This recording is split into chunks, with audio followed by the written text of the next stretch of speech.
గ్రామాల్లో మరి అభివృద్ధి ఎట్లా కుట్టుబడతాం మేము రిలీజ్ చేసినాము మరి అక్కడ మరి పనులు జరిగినాయా లేదా అని చెప్పేసి అడుగుతా ఉన్నారు అధ్యక్ష. కానీ నిజం కూడా వాస్తవంగా చెప్పాలంటే మీరు విడుదల చేసి ఉంటే గ్రామ పంచాయత్ సెక్రటరీలు కానీ వాళ్ళు ఎందుకు అప్పుల పాలయ్యిందని చెప్పేసి నేను అడుగుతా ఉన్నాను అధ్యక్ష. ఎందుకంటే వాళ్ళ సొంత నిధుల నుంచి అధ్యక్ష వీళ్ళు రిలీజ్ చేసింది అధ్యక్ష డబ్బులు దేనికోసం రిలీజ్ చేసింది అధ్యక్ష 5 నెలల మరి మల్టీపర్పస్ వర్కర్ కి సంబంధించిన జీతాలు ఒకసారి 160 కోట్లు 4 నెలలకు సంబంధించి 160 కోట్లు థర్డ్ ఫేజ్ కింద 139 కోట్లు అదే విధంగా సీఎం గారు ఏంటంటే డైరెక్ట్ గా వీళ్లకు గ్రీన్ ఛానల్ ద్వారా వాళ్ళ ఖాతాలో వేస్తామని చెప్పినటువంటి నిధులలో 150 కోట్లు అంటే మొత్తం 599 కోట్లు రిలీజ్ చేస్తే అది కేవలం ఎంప్లాయీస్ కి సంబంధించిన కార్మికుల గ్రామ పంచాయత్ సిబ్బందికి సంబంధించినటువంటి జీతాల కోసమే రిలీజ్ చేసినది తప్ప మరి గ్రామ అభివృద్ధికి మాత్రం కాదు అధ్యక్ష. ఎందుకంటే మేము రెగ్యులర్ గా గ్రామాల్లో తిరుగుతా ఉన్నాం, మరి డిపిఓలను అడుగుతా ఉన్నాం, స్పెషల్ ప్రోగ్రామ్స్ పెడుతున్నారు,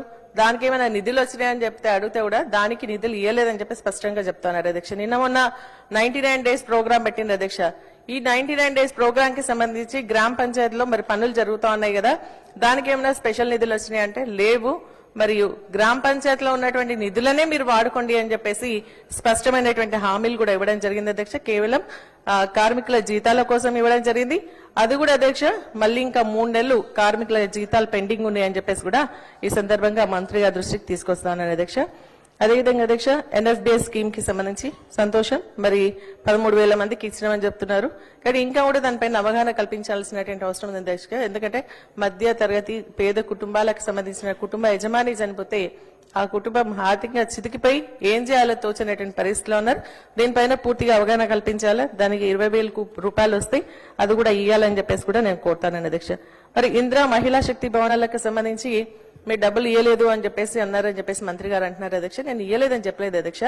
పోయినసారి 110 కోట్లు పెట్టిండ్రు, ఖర్చు చేయలేదు, మళ్ళీ సేమ్ 110 కోట్లు పెట్టిండ్రు. మరి అది నిజంగా వాస్తవంగా ప్రతి జిల్లాలో కూడా మరి ఒక బిల్డింగ్స్ నిర్మించాలని చెప్పేసి మా ఒక కోరిక అధ్యక్ష. మరి మంత్రి గారు చెప్పింది ఏంటంటే 58 కోట్లకు 30 కోట్లు రిలీజ్ చేసినామని చెప్తున్నారు. నేను అడిగేది ఏంటంటే మరి మొత్తం అన్ని జిల్లాల్లో కూడా ఈ పనులు ప్రారంభించి కంప్లీట్ చేయాలని, అదే విధంగా పట్టణాలకు సంబంధించినటువంటి బిల్డింగ్స్ ను కూడా మరి కట్టించాలని చెప్పేసి నేను ఈ సందర్భంగా మంత్రి గారిని కోరుతా ఉన్నాను అధ్యక్ష. అదేవిధంగా ఇంద్రమ ఆత్మీయ భరోసా అధ్యక్ష, దీంట్లో ఏంటంటే హామీ ఇచ్చినప్పుడు 20 పని దినాలని మాత్రం చెప్పలేదు అధ్యక్ష. దానివల్ల చాలా మంది మరి అర్ధ గుంట 1 గుంట 2 గంటలు 3 గంటలు ఉన్నటువంటి రైతులు కూడా నష్టపోతా ఉన్నారు. కాబట్టి వారికి ఈ యొక్క 20 పని దినాలు అనేటువంటిది తొలగించి మరి ఇంద్రమ భరోసా ఇవ్వాలని మేము కోరుతాను. ఇప్పుడు మా హరీష్ రావు గారు చెప్పినట్టుగా అధ్యక్ష మరి ఫస్ట్ ఇది 24th అంటే 2024లో జనవరిలో స్టార్ట్ చేసిన అధ్యక్ష. దాంట్లో ఏంటంటే 5,14,705 మందిని టార్గెట్ పెట్టుకున్నారు. దాంట్లో చాలా తక్కువ మందికి ఇచ్చిండ్రు, అది కూడా 88,000 మందికి ఇచ్చిండ్రు. కేవలం 6,000 రూపాయల చొప్పున 53 కోట్లు మాత్రమే ఇవ్వడం జరిగింది. అయితే ఈ ఇయర్ కూడా సేమ్, పోయినసారి కూడా 5 లక్షల మందికి టార్గెట్ పెట్టుకున్నా ఒక్కరికి కూడా రూపాయి ఇవ్వలేదు అధ్యక్ష. మరి 413 కోట్లు పెట్టిండ్రు. కాబట్టి ఇప్పుడు కూడా నేను మంత్రి గారిని కోరేది ఏంటంటే ఆ 5,14,000 మందికి ఖచ్చితంగా ఇవ్వాలని చెప్పేసి కోరుతా ఉన్నా.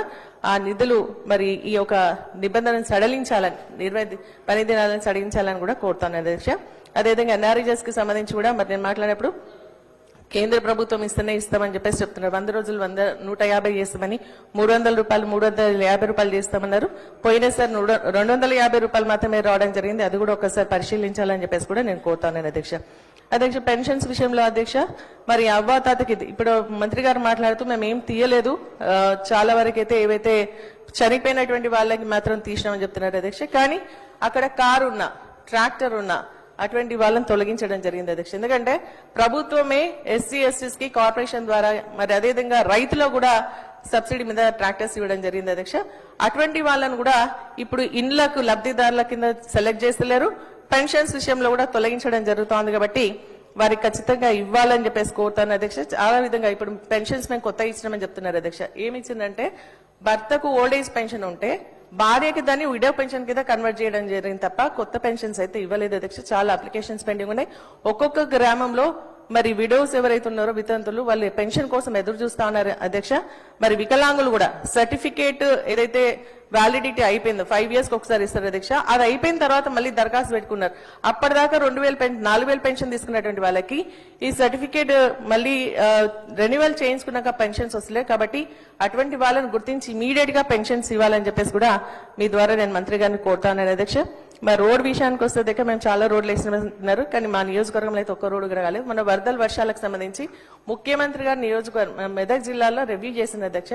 రివ్యూ చేస్తే మేము అనుకున్న 100 కోట్ల రూపాయలు వస్తాయి అనుకున్నా, కానీ కేవలం మెదక్ జిల్లాకే చాలా రోడ్లు కరువైన 1 crore rupees మాత్రమే ఇవ్వడం జరిగింది. ఎక్కడ కూడా మరి దాన్ని రిపేర్ చేయలేదు. కాబట్టి స్పెషల్ గ్రాంట్ ఇచ్చి దాన్ని రిపేర్ చేయించే విధంగా చూడాలని చెప్పేసి కూడా నేను ఈ సందర్భంగా కోరుతాను. ఎందుకంటే చాలా కాజ్వేలు కొట్టుకుపోయినాయి, అదేవిధంగా బ్రిడ్జెస్ కొట్టుకుపోయినాయి, రోడ్లన్నీ కూడా గుంతలమైనవి. కాబట్టి వాటికి నిధులు కేటాయించాలని చెప్పేసి కూడా నేను కోరుతాను అధ్యక్ష. మరి మిషన్ భగీరథకు సంబంధించి అధ్యక్ష వారు చెప్పడం జరిగింది ఏంటంటే కేసీఆర్ గారు ఉంటేనే నీళ్ళు వస్తాయా లేకుంటే రావా అంటే, ఇది నిరంతర ప్రక్రియ అధ్యక్ష. ఏ ప్రభుత్వం ఉన్నా కనీస వసతులు కల్పించేటువంటి బాధ్యత ఉంటది. కానీ కేసీఆర్ గారు ఒక బృహత్కరమైనటువంటి కార్యక్రమాన్ని తీసుకొచ్చి ఇంటింటికి నెలా కనెక్షన్ ఇచ్చి నీళ్ళు ఇవ్వడం జరిగింది అధ్యక్ష. అయితే దాని మెయింటెనెన్స్ లేకపోవడం వల్ల కొంత ఇబ్బంది జరుగుతుంది. కాబట్టి దాన్ని మెయింటెనెన్స్ చేయాలని చెప్పేసి దాని ద్వారా ఇంటింటికి నీళ్లు ఇవ్వాలని చెప్పేసి కోరినా. నేను క్రాష్ ప్రోగ్రామ్ అధ్యక్ష. మరి మంత్రి గారు చెప్పింది ఏంటంటే ప్రతి నియోజకవర్గానికి 5 కోట్లు ఇచ్చడం 10 కోట్లు ఇచ్చడం అంటున్నారు అధ్యక్ష. కానీ ఏ నియోజకవర్గానికి కూడా తాగునీటికి సంబంధించి కొత్త బోర్ వేయలేదు కదా, ఇంతవరకు ఒక్క కొత్త బోర్ కూడా ఇవ్వలేదు అధ్యక్ష. కాబట్టి ఇప్పుడైనా సమ్మర్ యాక్షన్ ప్లాన్ కింద మిషన్ భగీరథ పైన ఆధారపడకుండా మరి సమ్మర్ యాక్షన్ ప్లాన్ కింద కొత్త బోర్లు మోటార్లు ఇవ్వాలని చెప్పేసి కూడా నేను మీ ద్వారా మంత్రి గారిని కోరుతా ఉన్నాను అధ్యక్ష. అదేవిధంగా అధ్యక్ష కళ్యాణ్ లక్ష్మి షాదీ ముబారక్ గురించి అధ్యక్ష. మరి నేను మొన్న మాట్లాడినప్పుడు అంటే మరి పొన్నం ప్రభాకర్ గారు కూడా లేరు ఇక్కడ. వాళ్ళు ఏమన్నారంటే మీరు సైన్ చేసలేరేమో అని చెప్పేసి అంటున్నారు అధ్యక్ష. ఒక ఎమ్మెల్యేగా మరి లబ్ధిదారులకు ఎక్కడ ఇబ్బంది కలగద్దని రోడ్డు మీద ఉంటే రోడ్డు మీద కూడా సంతకం పెట్టి పంపిస్తా ఉన్నాను అధ్యక్ష. అయితే కళ్యాణ లక్ష్మి పిల్ల వచ్చిన తర్వాత పిల్ల పుట్టిన తర్వాత ఇస్తున్నారని చెప్పేసి అంటే వాళ్ళు ఆ రోజు నవీన్ అధ్యక్ష మీరే తప్పు చేస్తున్నారని చెప్పేసి అంటున్నారు అధ్యక్ష. నా నియోజకవర్గం అత్నూరా మండలానికి సంబంధించి అధ్యక్ష మరి గోపాల్ మహేశ్వరి డాటర్ ఆఫ్ గోపాల్ వీళ్ళకి సంబంధించి పెళ్ళయింది 18/2/2004 అధ్యక్ష. ఈ 2026 అంటే 2 years అయిపోయింది. ఇంతవరకు కళ్యాణ్ లక్ష్మి షాదీ ముబారక్ రాలేదు అధ్యక్ష. దీన్ని ఒకసారి గమనించాలని కోరుతాను. నేను మంత్రి గారు కూడా మీ ద్వారా పంపిస్తాను అధ్యక్ష. మరి అదేవిధంగా బాబు బుట్టి ఫస్ట్ బర్త్డే కూడా అయిపోయింది అధ్యక్ష. మీకు ఫోటో కూడా చూపిస్తున్నాను అధ్యక్ష. బాబు బుట్టి 1 year అయిపోయినాక కూడా ఇంకా కళ్యాణ్ లక్ష్మి వస్తలేదు అధ్యక్ష. మరి అదే విధంగా ఇంకొక పేరు కూడా ఉంది అధ్యక్ష, మాధవి అని చెప్పేసి. తన కూడా 2 years అయిపోతుంది నాగారం విలేజ్ కి, ఇంతవరకు కూడా పెన్షన్ రాలేదని చెప్పేసి కూడా నేను కళ్యాణ్ లక్ష్మి రాలేదని చెప్పేసి మీ ద్వారా మంత్రి గారి దృష్టికి తీసుకొస్తా ఉన్నాను అధ్యక్ష. అంతేకాకుండా అధ్యక్ష సుప్రీం హైకోర్టు ఒక ఆర్డర్ ఇచ్చింది అధ్యక్ష.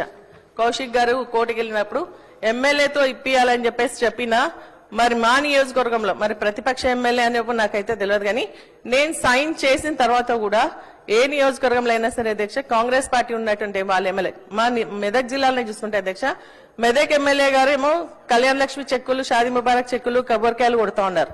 కానీ మా నియోజకవర్గం వచ్చే వరకు ఇన్ఛార్జ్ మంత్రి గారు వస్తేనే చెక్కులు ఇవ్వాలని చెప్పేసి అంటే ఇప్పటికి 6 నెలలు అవుతుంది అధ్యక్ష. నర్సాపూర్ నియోజకవర్గంలో చెక్కులు పంచలేదు. మరి ఇదేం పద్ధతి అని చెప్పేసి నేను స్పష్టంగా అడుగుతున్నాను. ఒక ప్రభుత్వం నుంచి కూడా ఒక డైరెక్షన్స్ ఇవ్వండి. ఎవరైనా లబ్ధిదారులకు ఇచ్చేదే, అది ఇచ్చేది ఏంటంటే మరి కేసీఆర్ గారు ఇచ్చిండ్రు కళ్యాణ్ లక్ష్మి అని అంటున్నారు తప్ప మరి కాంగ్రెస్ పార్టీ ఇచ్చిందని అయితే అంటలేరు అనేది స్పష్టంగా తెలియజేస్తా ఉన్నాను అధ్యక్ష. కాబట్టి ఆ కళ్యాణ లక్ష్మి చెక్కులు ఇమీడియట్ గా మరి ఎమ్మెల్యే ద్వారా ఇప్పియాలి. ఎందుకంటే ఎమ్మెల్యే చైర్మన్ గా ఉన్నప్పుడు ఎమ్మెల్యే సైన్ చేసినప్పుడు ఎమ్మెల్యేతో కాకుండా ఇన్ఛార్జ్ మంత్రికి వస్తేనే ఇస్తామంటే ఇన్ఛార్జ్ మంత్రికి పాపం రావాలి అధ్యక్ష, మేము వద్దంటలేం. కానీ కాకపోతే ఏంటంటే వారు చాలా డిమాండ్స్ గ్రాంట్స్ అది తర్వాత ఇచ్చుకోవచ్చు కదా representation. Subscribe us and press the bell icon for more interesting updates.